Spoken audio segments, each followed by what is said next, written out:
皆さんこんにちは。地図旅のお時間です。最近僕ちょっと疲れてます。仕事が結構忙しい時期であまり旅ができてないんです。旅好きの人間に仕事ばかりさせているとどうなるかというと、こうなるわけですね。というわけで今から香港に逃げます。時刻はもうすぐ0時。香港エクスプレスの深夜便で早朝に香港に着くフライト。そして今回はなんと日帰りじゃないんです。今回もオンラインチェックインしてあるので、このまま出国手続きに向かいます。ちなみに羽田から香港エクスプレスに乗るときは、搭乗ゲートでスタッフにパスポート情報を登録してもらう必要があります。約2ヶ月ぶりの出国。今回は香港エクスプレスのセール運賃でチケットを取りました。往復で約2万6000円。チケット本体価格は片道2200円なんだけど、燃油サーチャージと所税が重い。今日のゲートは140番。出発は1時なんだけど、搭乗開始が0時15分って書いてあったのでゲートに向かいましょう。絶対0時15分に搭乗開始しないと思うけど、あと10分くらいで搭乗開始。前回の日帰り香港より1本早いフライトですね。140番って一番奥のゲートなんだね。遠い。少し遅れましたが搭乗開始。時刻は0時24分です。いつもの後方窓側席。広くはないけど十分なシートピッチ。最安プランなので持ち込めるのは7キロ以下の手荷物1つだけ。でも全然余裕あるね。7月に日本で大変なことが起きると噂で搭乗率が下がってるみたいだけど、今日はどうでしょうね。相変わらず洒落てる機内冊子。美味しそうだなとは思うんだけど、いつも深夜便だから食べる機会がなくて残念。香港の人の洗練された感覚ってすごくいいよね。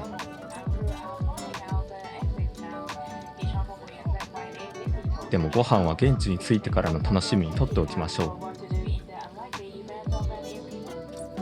う。結局この列は自分しかお客がいませんでした。ゆったり使えてありがたい。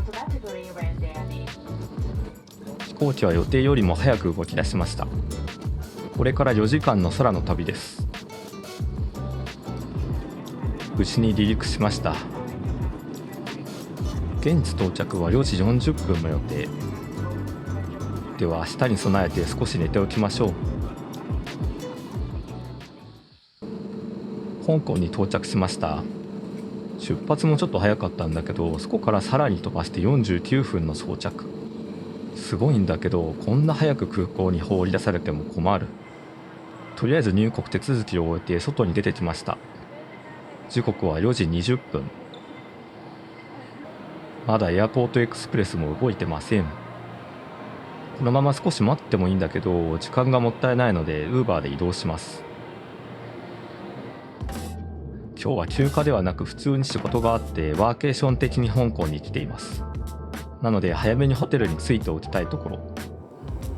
まだ朝5時なんだけどチェックインできるかな。外もまだ暗いね。スタッフに相談してみたところ、もうすぐ清掃が終わる部屋があるみたい。それまではジムのフロアでシャワーを使ってていいよと融通してくれました。助かった。今回泊まるのは W 香港です。クアラルンプールでの体験が良かったから香港でも W を選んでみました。ジムは73階。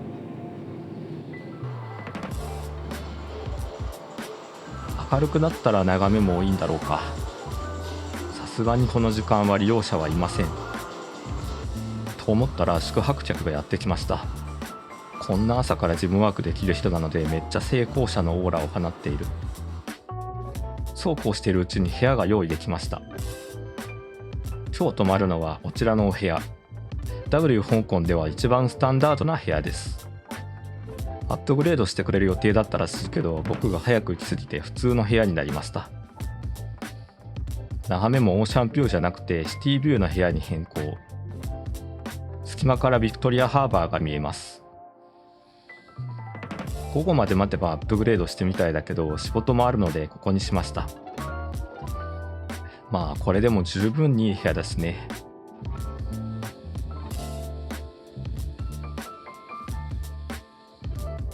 部屋には無料のお水とミニバーとスナック、ウォッカもあります。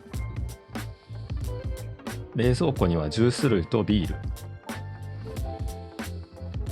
スープも入ってました。アメニティも充実。洗面台も広いですね。この辺はだいたい石鹸と歯ブラシぐらいしか使わないんだけど。シャンプーはクアラルンプールと同じやつな気がする。シャワーブースもとても綺麗。バスタブもしっかりありました。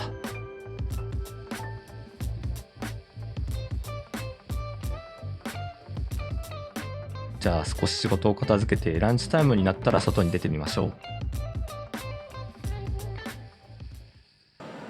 ホテル直結のエレメンツっていう施設でご飯にします。シンガポールのハイナンチキンライスのお店。シンガポールだとホーカーとかに入ってる青い看板のお店だよね。何やら受賞してるみたい。こんなかしこまった食べ方するものだっけと困惑。香港にローカライズされてるね。特に値段を見ずに入ったけど、シンガポールで数百円で食べる感じとは違いそうだ。ここは何でも高い物価高の香港だった。ご飯が運ばれてきました。なんかすごく上品だけど美味しそう。いただきます。味はいつもの感じですね。美味しい。この辛いタレがいいよね。香港の最初のご飯としてはいい出だしです。ごちそうさまでした。じゃあ午後も日本とミーティングもあるし、部屋に戻りましょう。ちなみにお会計は130香港ドル、約2600円くらいでした。たけー。仕事してたら急にサービスでこれが運ばれてきました。アップグレードができなかったかららしいんだけど、完全にこっちの都合なのになんか申し訳ないね。これが何かというと、キンキンに冷えたコロナが2本でした。こういうのがあるとマリオットでプラチナになっておいてよかったと思いますね。他にもドリンクチケットも2枚くれました。アップグレードなんてあったらラッキーくらいにしか思ってなかったのに、すごく得をしてしまった。割といい時間になってきていたので、とりあえず1本ビールをいただいてから晩ご飯に出かけましょう。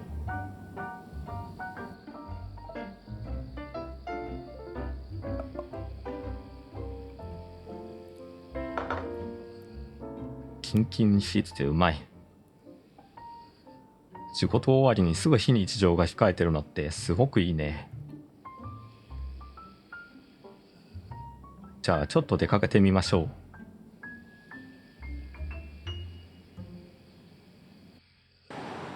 エビワンタン麺を食べに来ました。隣には大好きなオーストラリアデイリーカンパニーもあります。この通りってうまい店がいっぱいあるんですよね。ご飯時で混んでますね。でも回転が早いから待たずにすぐ着席できました。早速エビワンタン麺がやってきました。小さめの器に山盛りに盛り付けられています。ぐるっと中身をひっくり返すと、中からゴロゴロとエビワンタンが出てきます。これがうまいんだよね。一緒に野菜もお願いしました。こういうシンプルな組み合わせでも抜群にうまいんだから、この国の食文化の強さを感じますね。ただのオイスターソースがまたうまくて、家の近所にもぜひこの店があってほしい。でもお会計を見てここは香港だと気がつきます。約1500円でした。中国本土ならもっと安いんだろうな。さっきまで日本語でいつも通りミーティングしてたのに、今は香港の交差点に立っている。海外ワーケーションってめちゃくちゃいいかもしれない。電車でチムサーチョイまでやってきました。これから散歩がてらビクトリアハーバーの方に行ってみましょう。多分ハーバーショーが見れるんじゃないかな。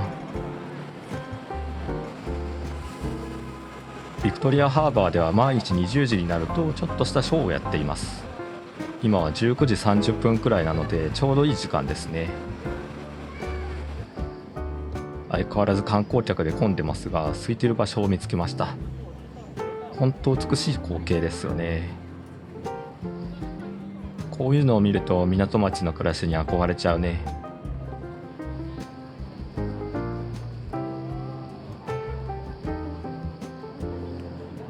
ショーが始まりました。いろんなビルが音楽に合わせてピカピカ光っています。この時間に船に乗って海の上から眺めてみるのも面白そうだね。このショーは毎日やってるし、初めて香港に来た人はぜひ見てみるといいよね。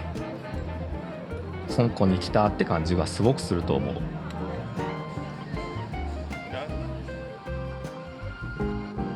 今日も香港は香港でした。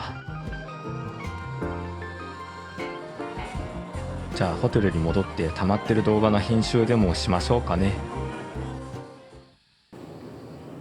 ホテルに帰ってきました。エレベーターの床が謎に語りかけてくるんですよね。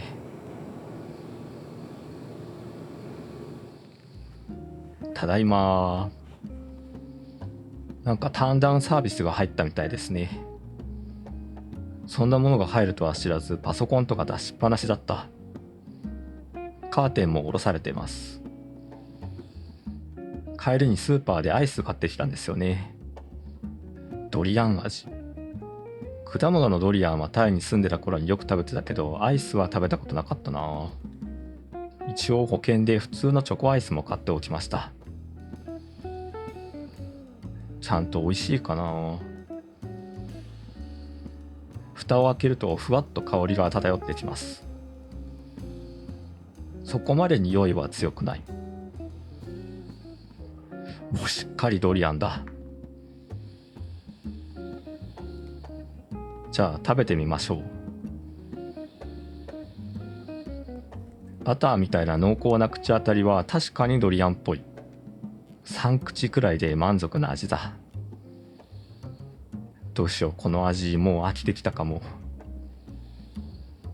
本物のドリアンもそうだけど、そんなにたくさん食べるもんじゃないよね。とりあえず安定のチョコもオープン。交互に食べていくことにしよう。キンキンに冷えたビールもまだ1本残ってるから、これも飲んじゃわないとね。いやー、ワーケーション楽しいな。この後バーにも行ってみようと思います。おはようございます。2日目です。これから朝ごはんを食べに行きます。やってきたのはこちら。漢字の読み方はわからないけど、カンワーカフェって書いてありました。英語のメニューあり、エッグタルトを注文。プルプルしてて美しいね。あとはフレンチトースト。外側がカリッとなっててバターが乗ってました。じゃあいただきます。シンプルなんだけどなんか美味しい。自分は今香港にいるんだぞっていう実感がまた美味しくしてるんだろうな。飲み物はおなじみの牛さんのカップ。暑いからついアイスティーにしちゃったけど、相席のおじさんはホットにしてました。あのカップかわいいよね。じゃあ一度ホテルに戻ってお仕事の時間です。一応ワーケーションとして来てるからね。今朝もエレベーターの床が語りかけてくるんだけど、ゾウさん一体何を伝えようとしてるんだろう。今日のお仕事は終了。ホテルをチェックアウトして街に繰り出します。マリオットプラチナのレイトチェックアウト特典で16時まで部屋で仕事してました。日本とは1時間の時差があるので、そろそろあちら側は終業の雰囲気。というわけでこっちも自由時間。帰りの飛行機までの間にもうちょっと香港を楽しみましょう。まずやってきたのはクマクッキーのお店。みんな大好きジェニーベーカリーです。娘からのお土産ミッションできました。クッキー自体は無事に買えたんですけど、これでかくて重い。1缶で 600g もあるらしいです。缶も分厚い。これをリュックにねじ込んで歩きます。香港島側はより隙間なくビルが立ち並んでますね。これも香港らしさを感じる光景の一つ。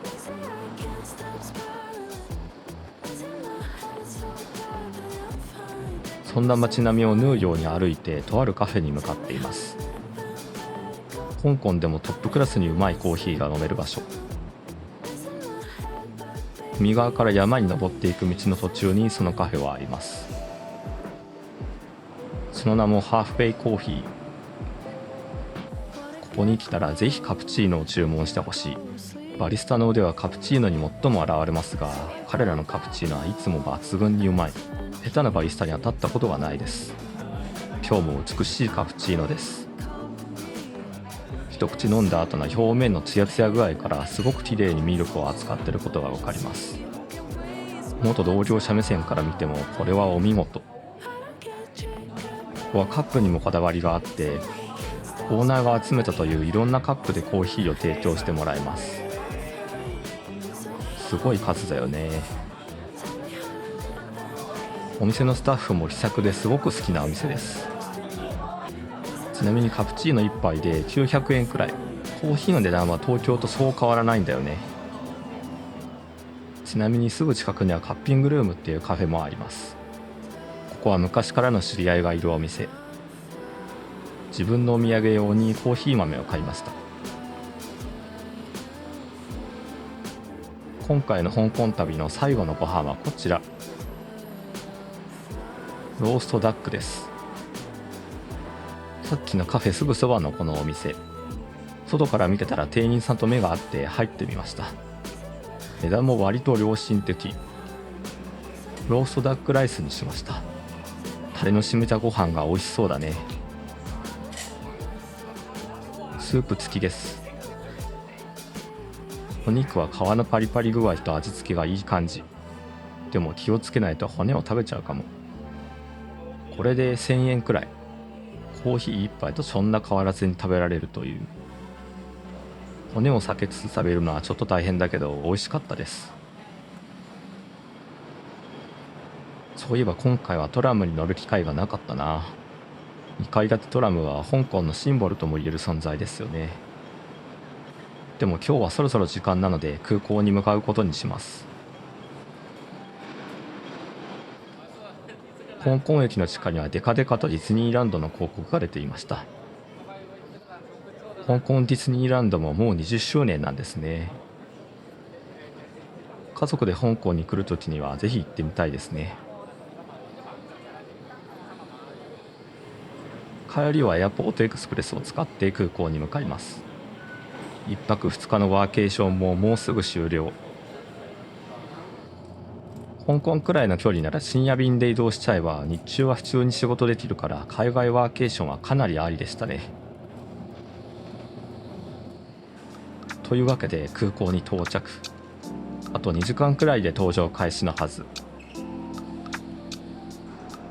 香港空港ってなんか雰囲気がすごく好きだな。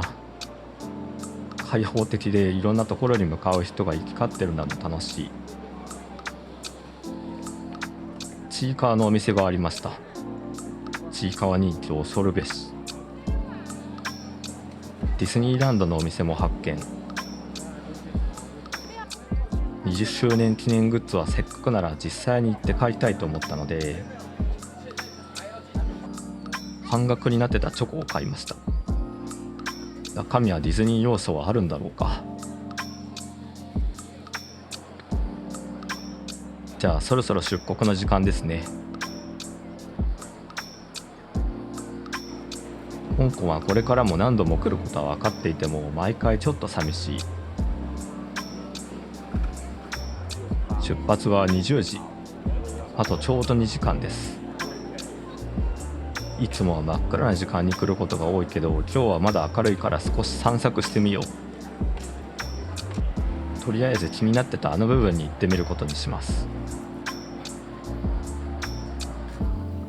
2つのウィングをつなぐブリッジ的な役割と展望デッキでもあると思うんだけど、行くのは初めて。上はこんな風になってるんだね。飛行機がよく見えます。さすがにキャセイが多いね。ブリッジの真下にも飛行機がいました。なかなかない角度から飛行機を眺められるね。ここにはラウンジもあってお酒や食事ができるみたい。プライオリティパスも使えるって書いてあったけど、僕のはダメでした。というわけで下界に降りてきて、いつものアラビカで時間を潰します。今のうちに写真を取り込んで作業しておきましょう。